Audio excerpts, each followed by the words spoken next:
baru untuk menyeru ke jalan Allah yang satu.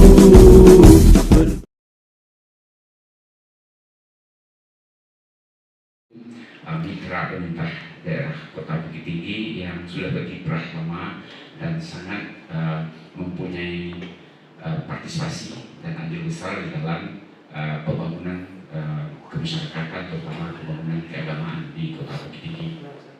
Nah, untuk itu tentu perlu adanya updating daripada manajemen, karena saya tahu sesuai dengan perkembangan zaman sekarang kita tentu tidak bisa apa adanya lagi.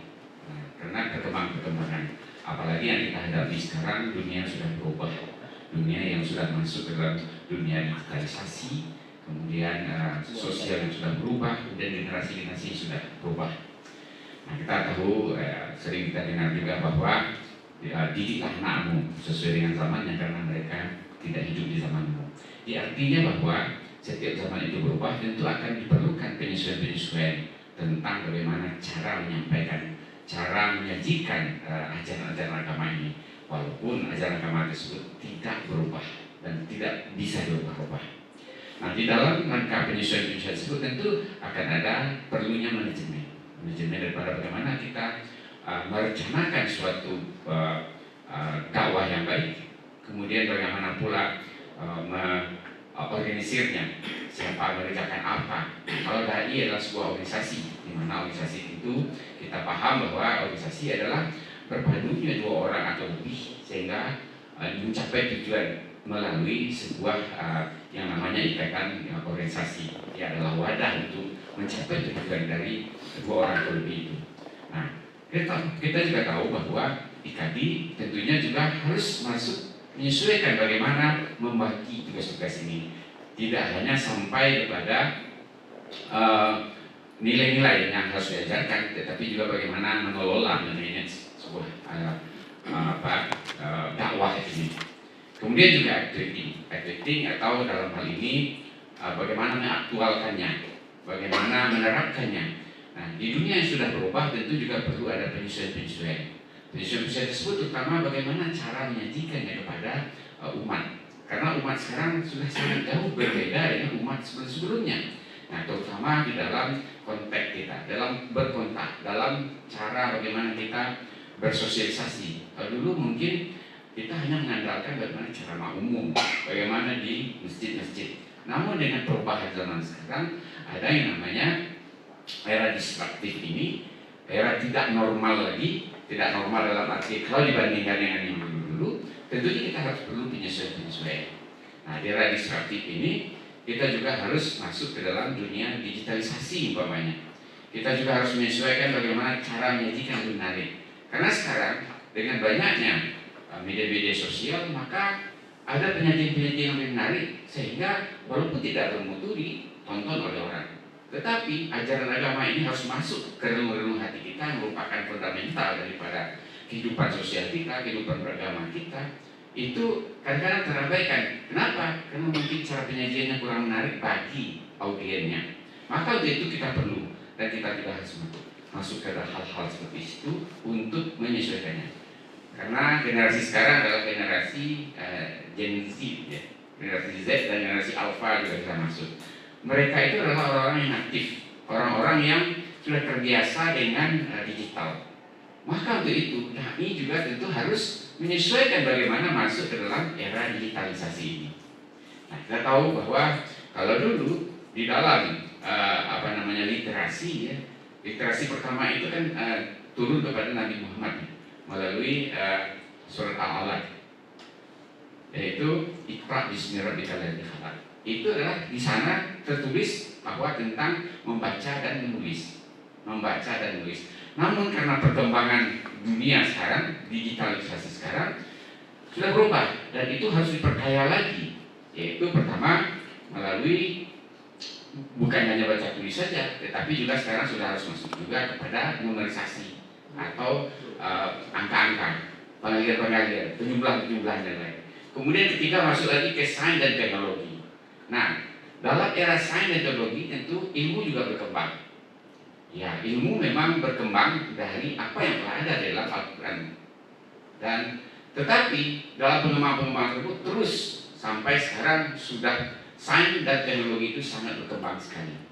Kemudian yang keempat adalah bagaimana kita masuk ke dalam literasi digitalisasi. Nah, mau tidak mau karena kita berada dalam dunia digitalisasi, maka dai-dai pun harus mampu dan bisa menyesuaikan diri dengan digitalisasi ini. Jadi tangan kita tidak hanya harus mahir dalam berbicara dalam media-media, tidak hanya berbicara di tengah-tengah rapat-rapat NASA, dalam masjid dan lain, tetapi juga sekarang tangan kita juga harus main di dalam keyboardnya, di dalam tutusnya HP, memainkan kamera dan membuat narasi-narasi sehingga dakwah kita itu sampai kepada sasarannya.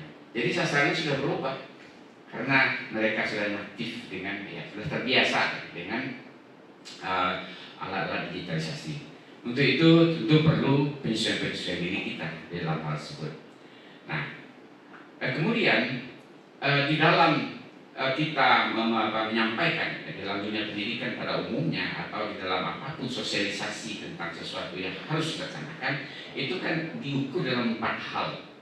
4 hal tersebut UNDP, United National Development Program, atau di sebuah organisasi dari PBB mengatakan bahwa 4 hal. Yang pertama itu how to know. Apakah yang kita sampaikan itu membuat orang jadi tahu. Kemudian how to do. Apakah kita sampaikan tersebut orang menjadi bisa melaksanakannya, bisa mengerjakannya. Kemudian dakwah-dakwah yang kita sampaikan itu juga dalam dunia pendidikan, how to be atau how to achievement. Apakah seorang setelah disampaikan itu bisa mampu dia menilai hal-hal baik, hal-hal buruk yang menjadi nilai-nilai dalam kehidupannya. How to achievement atau how to do. Nah, kemudian yang keempat adalah how to live together. Apakah seorang yang kita sampaikan, ilmu yang kita sampaikan kepada orang tersebut, dia bisa mampu menerapkannya di tengah-tengah masyarakat, di tengah-tengah pergaulannya, di tengah keluarganya, bahkan di tengah situasi dimanapun dia berada, sehingga dia bisa menjadi influencer atau pembaharu di tengah-tengah tersebut. Nah, itu harus kita sampaikan. Nah, itu tanggung jawab kita ya, selaku apakah namanya kita ulama ya, apakah itu namanya dai, tentunya juga mempunyai tanggung jawab yang berat terhadap hal tersebut. Karena tidak mudah untuk menyesuaikan ini. Karena ada tim daripada ilmu, ada tim cara menyajikan itu juga penting. Jadi kalau dai mungkin sebuah organisasi yang sudah cukup maju, mungkin kita juga perlu membuatkan apakah itu semacam, kalau dulu ada radio ya, radio. Nah, kemudian kalau sekarang juga sudah harus meningkat lagi ke apa namanya model-model content creator ya. Gak apa-apa. Kan kita lihat kan banyak juga mobile kita yang mempunyai podcast gitu ya. Nah, alangkah baiknya juga kita bisa masuk di situ dan kita coba bagaimana menjuntimkan antara ajaran agama melalui kemajuan, melalui era digitalisasi, serta menjangkau generasi-generasi yang mungkin bisa hanya dengan itu. Kalau dengan yang tua-tua mungkin sebaya saya mungkin masih bisa melalui ceramah-ceramah agama. Nah, sekarang bagaimana menarik anak-anak seperti umpamanya melalui didikan subuh dan lain itu. Sekarang kita lihat didikan subuh itu memang berjalan, tetapi tidak semasif kalau dia menonton podcast ya, atau menonton TV. TV juga sekarang tidak tonton lagi. Karena sudah pindah mereka ke era digital HP dan gadget-gadget lain yang praktis di tangannya. Nah, itu adalah sebuah tantangan dan peluang bagi dai kita supaya kita juga masuk di situ. Jadi bagaimana? Kalau di podcast, kalau di YouTube atau di digitalisasi yang ada dan gadget yang ada tersebut, itu kan tidak bisa disaring lagi, tidak bisa disaring. Tetapi bagaimana caranya kita harus masuk di situ dan kita dalam tanda kutip viralkan. Atau viral itu kan virus baik, kita masukkan virus baik di situ. Kita viralkan di situ bagaimana konten-konten kita untuk berdakwah di situ. Kita lihat banyak ada dai-dai muda ya, ulama muda kita yang sudah masuk di situ. Jadi tidak hanya sekedar kalau dulu kan melalui kaset-kaset ya, dengan Zainuddin MZ NZ waktu itu dengan kaset, ada lucu-lucunya, sehingga itu jadi menarik. Sekarang yang dilihat anak-anak tersebut tidak lagi eranya Pak Zainuddin, Buya Zainuddin NZ, tidak lagi Buya Hamka melalui radio-radio, tetapi sudah ada pembauran-pembauran dengan era digitalisasi sekarang. Jadi kita harapkan ini juga menjadi menjadi pemikiran kita bersama supaya ini kita bisa jadikan sebagai momentum untuk memperbarui manajemen dari organisasi kita, dan kita sudah mengarah kepada manajemen modern. Karena di dalam manajemen modern itu kita harus beranggotakan orang-orang yang sama-sama memikirkan. Terus sekarang ada namanya deep learning. Nah, sekarang ada lagi istilahnya yang baru, deep learning. Nah, deep learning sebetulnya adalah pengembangan daripada higher order thinking skill itu sebetulnya kan, yaitu bagaimana kita belajar memakai analisa, kemudian dari pengalaman-pengalaman kita ambil kesimpulan, kita ciptakan hal-hal baru sehingga sesuatu dimanage dengan baik, sesuatu hal dimanage dengan baik sehingga dia informatif, dia bisa disampaikan dengan baik kepada audien kita. Nah, kalau di dalam organisasi organisasi, apalagi kita yang melakukan interaksi dengan masyarakat tersebut, tentu harus namanya ada sekarang di dalam deep learning itu, atau belajar lebih mendalam dan menguasai higher order thinking skill itu adalah menciptakan sesuatu yang lebih mendalam dalam pemikiran, kemudian lebih mendalam di dalam penyajian, sehingga tujuan utama kita itu berjalan dengan sebaik-baiknya dan diterima sebaik-baiknya melalui suatu hal komunikasi. Maka di situ diperlukan namanya growth mindset.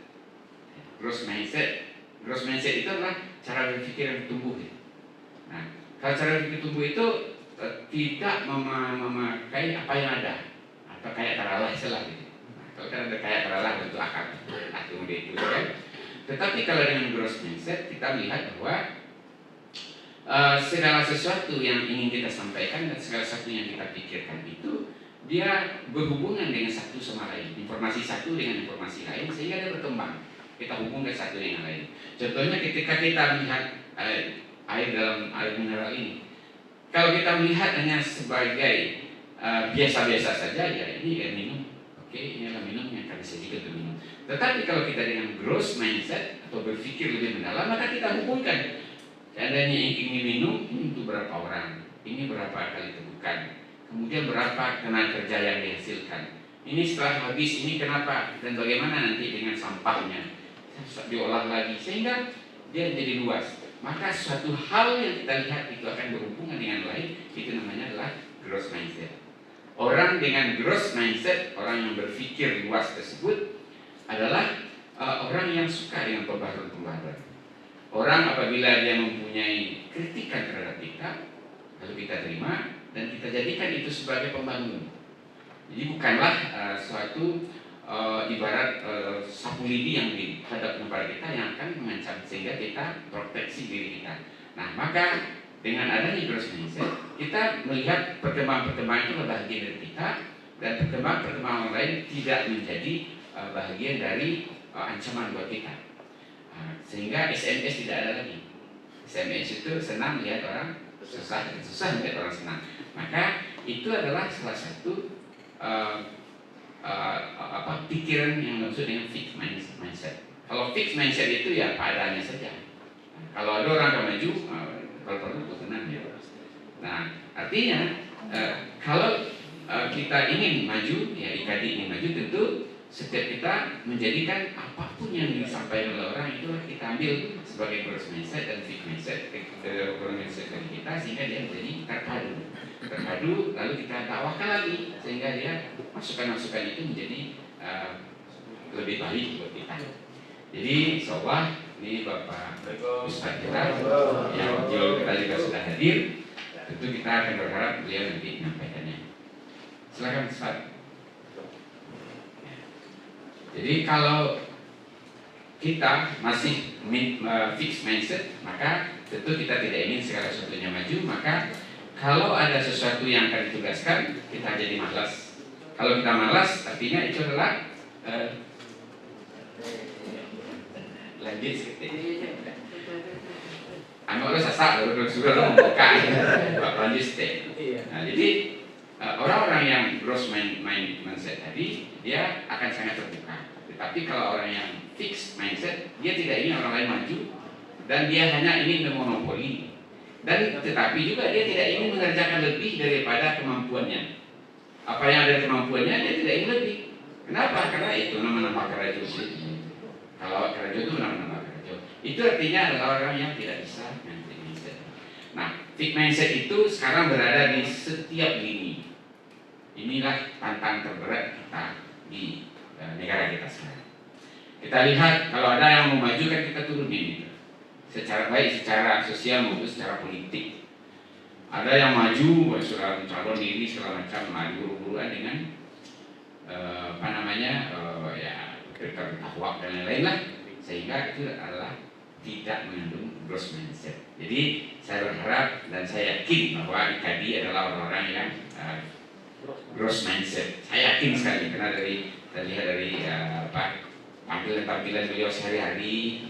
Kebetulan ketika bapak-bapak berceramah mungkin pada tahu saya adalah salah seorang jamaahnya. Mungkin ya kalau namanya dai kan hafal jamaah, tapi kalau jamaah pasti hafal. Jadi bapak-bapak rata-rata sudah pernah saya dengar bagus-bagus. Mudah-mudahan ini peluang buat kita untuk lebih maju lagi, growth mindset. Mudah-mudahan berhasil dan saya akhiri. Assalamualaikum warahmatullahi wabarakatuh.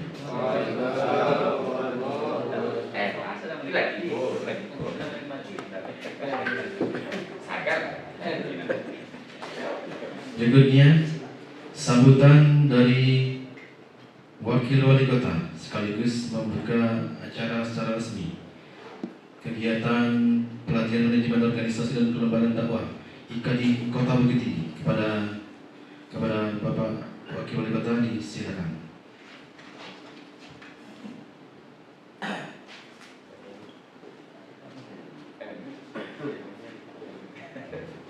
Itu pengantarnya.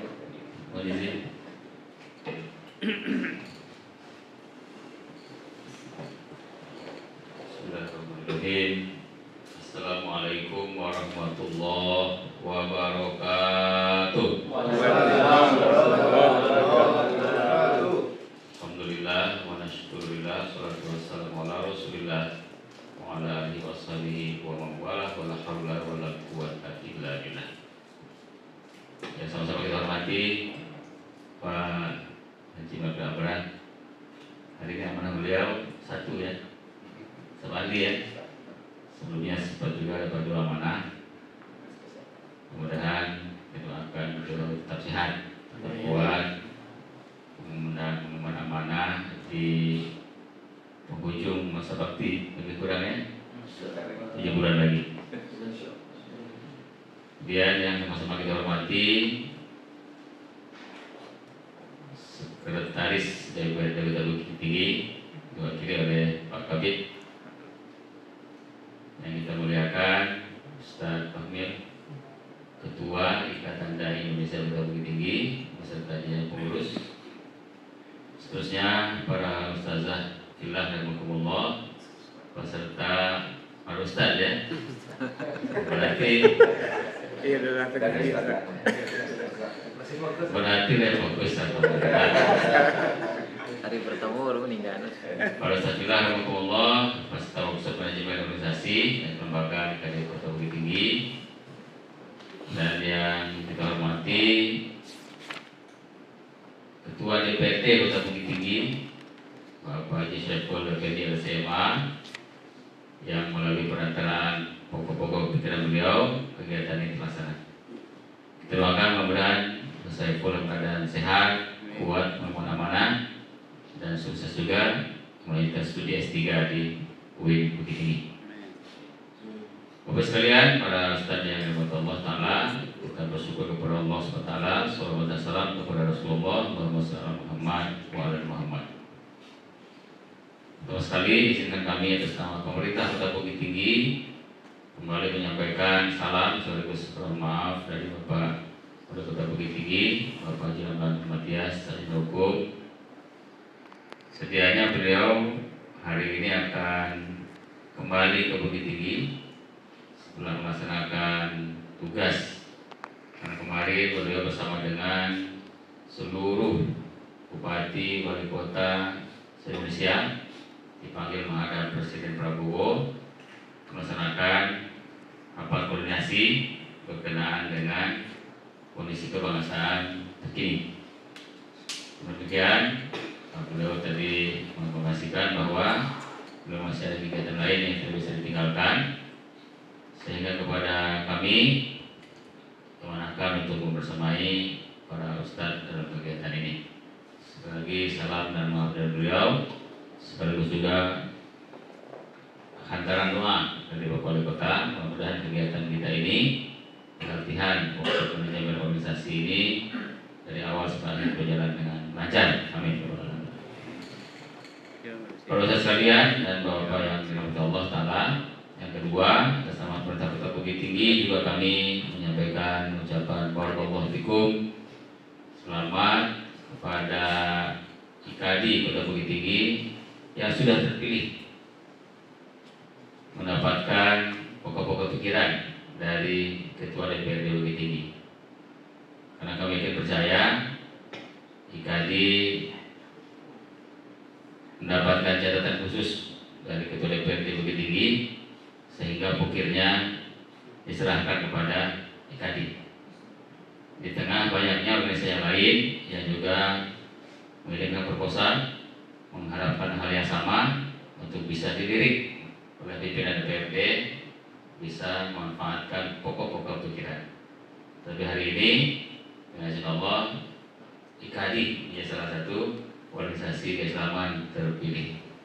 Sekali lagi buat Allah selamat, dan juga kepada para peserta sekalian selamat melaksanakan workshop manajemen kelembagaan ini. Semoga setelah ini para peserta sekalian akan semakin tangguh, akan semakin siap sama-sama memanage organisasi kita ini secara lebih baik dan bisa memberikan penawar di tengah-tengah umat, di tengah-tengah kehidupan yang hari ini begitu dahsyat tantangannya, begitu besar rintangannya. Para ustadz sekalian dan bapak yang kami hormati,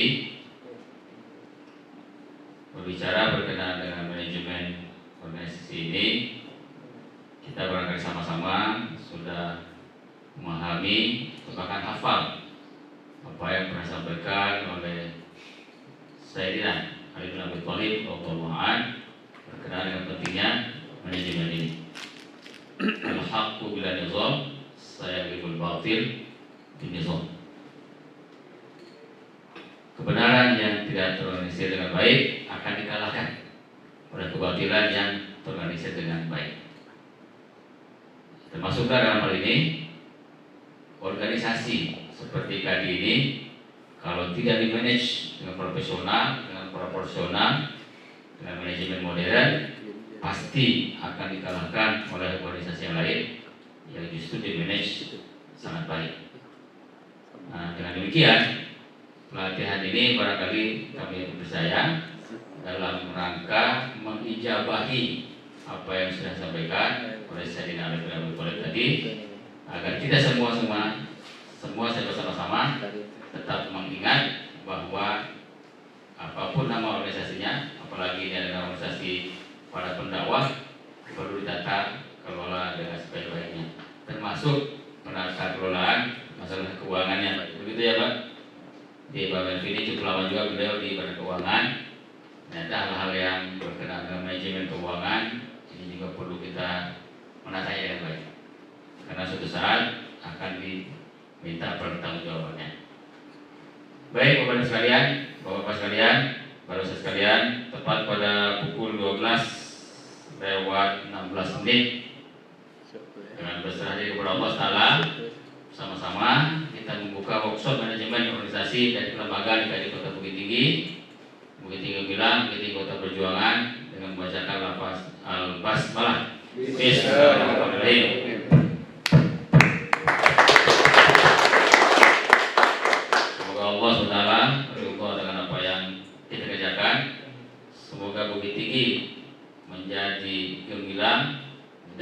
diakui oleh pemerintah pusat sebagai kota perjuangan.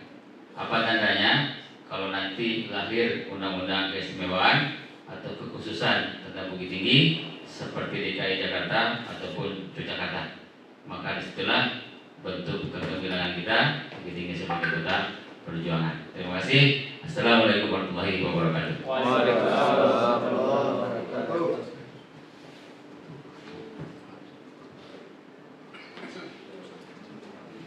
Baik, selanjutnya doa yang akan dipimpin oleh Ustaz Bahdian. Ustaz Bahdian disilakan.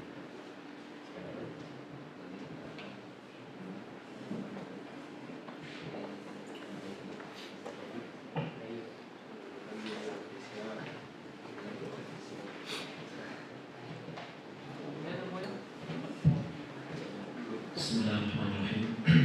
Assalamualaikum warahmatullahi wabarakatuh. Na'udzu billahi minasyaitonir rajim. Bismillahirrahmanirrahim. Alhamdulillahi rabbil alamin wassalatu wassalamu ala asyrafil anbiya'i wal mursalin wa ala alihi wa ashabihi ajma'in. Allahumma ighfir lana dzunubana wa liwalidayna warhamhuma kama rabbayana shighara wa li jami'il muslimina wal muslimat wal mu'minina wal mu'minat al-ahya'i minhum wal amwat bi rahmatika ya arhamar rahimin. Allahumma rabbana zalamna anfusana wa illam taghfir lana wa tarhamna lanakunanna minal khasirin. Allahumma afina fi badanina, Allahumma afina fi sam'ina, Allahumma afina fi basarina, la ilaha illa anta. Allahumma innaka ta'lamu anna hadhihi al-qulub qad ijtama'at ala mahabbatik wa iltaqat ala ta'atik wa tawahhadat ala da'watik wa tawahadat ala nasratin syari'atik fa wasik Allahumma rabitataha wa adim wuddaha wahdiha subulaha wamlaha binurika allazi la yakhbu washrah sudurah bifadil imani bik wa jamil tawakkuli alaik wa ahliha bima'rifatik wa amitha ala syahadatik fi sabilik.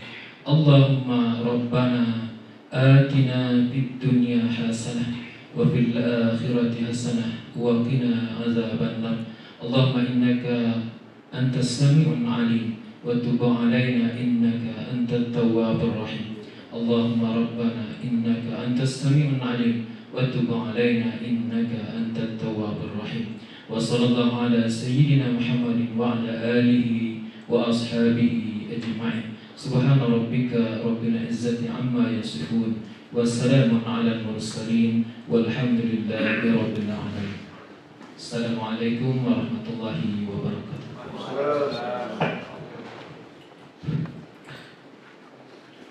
Ke Hotel Balkon pagi-pagi datang. Angin gunung rencak bana rasanya. Pelatihan mulai hati pun senang. Moga manajemen dakwah makin jaleh arahnya. Baik, selanjutnya penutup dan dilanjutkan nanti berfoto bersama. Baik, kami dari pembawa acara atau MC mohon maaf apabila ada sesuatu yang kurang pas dan kepada Allah mohon ampun. Kita tutup. Ke jalan Allah yang satu, berbekal Quran dan Sunnah.